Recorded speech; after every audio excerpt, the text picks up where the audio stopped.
Mikhail Gorbachov, quien como el último líder de la Unión Soviética libró una batalla perdida para salvar un imperio en ruinas pero produjo reformas extraordinarias que llevaron al final de la Guerra Fría, murió a los 91 años, informaron este martes 30 de agosto medios rusos. Las organizaciones noticiosas citaron un comunicado del Hospital Clínico Central diciendo que Mikhail Gorbachov murió después de una larga enfermedad. Aunque estuvo en el poder menos de 7 años, Gorbachov desató una serie de cambios impresionantes. La Unión Soviética cayó en el olvido un día después. Un cuarto de siglo después del colapso, Gorbachov dijo a The Associated Press que no había considerado el uso generalizado de la fuerza para tratar de mantener unida a la URSS porque temía el caos en un país nuclear. Muchos de los cambios, incluida la ruptura soviética, no se parecían en nada a la transformación que había imaginado Gorbachov cuando se convirtió en líder soviético en marzo de 1985. Sin embargo, Gorbachov puede haber tenido un mayor impacto en la segunda mitad del siglo XX que cualquier otra figura política. Me veo a mí mismo como un hombre que inició las reformas que eran necesarias para el país, para Europa y el mundo, dijo Gorbachov a The AP en una entrevista de 1992 poco después de dejar el cargo. Gorbachov ganó el Premio Nobel de la Paz en 1990 por su papel en el fin de la Guerra Fría y pasó sus últimos años recogiendo elogios y premios de todos los rincones del mundo.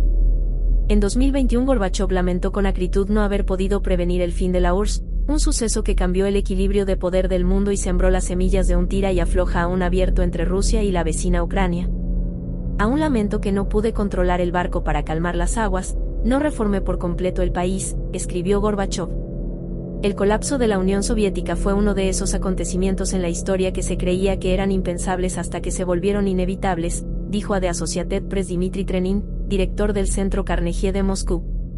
La Unión Soviética, restaron sus posibilidades de largo plazo, no estaba destinada a desaparecer cuando lo hizo. Un golpe de Estado fallido en agosto de 1991 por parte de la vieja guardia comunista comprometida de catalizador, al erosionar de forma drástica la autoridad de Gorbachov y animar a más repúblicas soviéticas a buscar la independencia. Aunque Gorbachov intentó con desesperación negociar un nuevo tratado de unión entre las repúblicas para preservar la URSS, encontró una fuerte resistencia en su archirrival, el líder de la Federación Rusa, Boris Yeltsin, que deseaba tomar el control del Kremlin y tenía el apoyo de otros líderes de repúblicas soviéticas con ideas similares. Si hubiera decidido recurrir a parte de las estructuras armadas, inevitablemente habría desencadenado un grave conflicto político con sangre y consecuencias negativas de largo alcance, escribió Gorbachov. Es difícil imaginar en retrospectiva lo que hubiera ocurrido si Gorbachov hubiera recurrido a la fuerza, dijo Trenin, del Centro Carnegie. Podría haber desencadenado episodios sangrientos en Moscú y en toda Rusia, quizás en toda la Unión Soviética, o podría haber consolidado algunas cosas, dijo.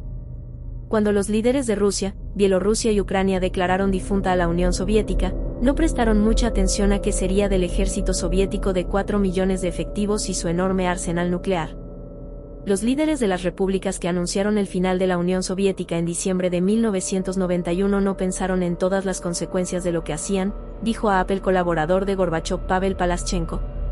El presidente de Rusia, Vladimir Putin, que tras 2 décadas en el poder lleva más tiempo al timón que Gorbachov y Yeltsin juntos, describió el desmoronamiento de la Unión Soviética como la mayor catástrofe geopolítica del siglo XX. La ruptura de la Unión Soviética fue el colapso de una Rusia histórica, dijo Putin en un documental emitido en la televisora estatal rusa en 2021. El líder ruso aguantó más su retórica el jueves en medio de crecientes tensiones con Occidente, y acusó al fundador de la Unión Soviética, Vladimir Lenin, de entregar tierras rusas a Ucrania para crear un país que nunca había existido. Si te gustó, por favor considera suscribirte para que podamos traerte más contenido así, esto es, no dormirás más.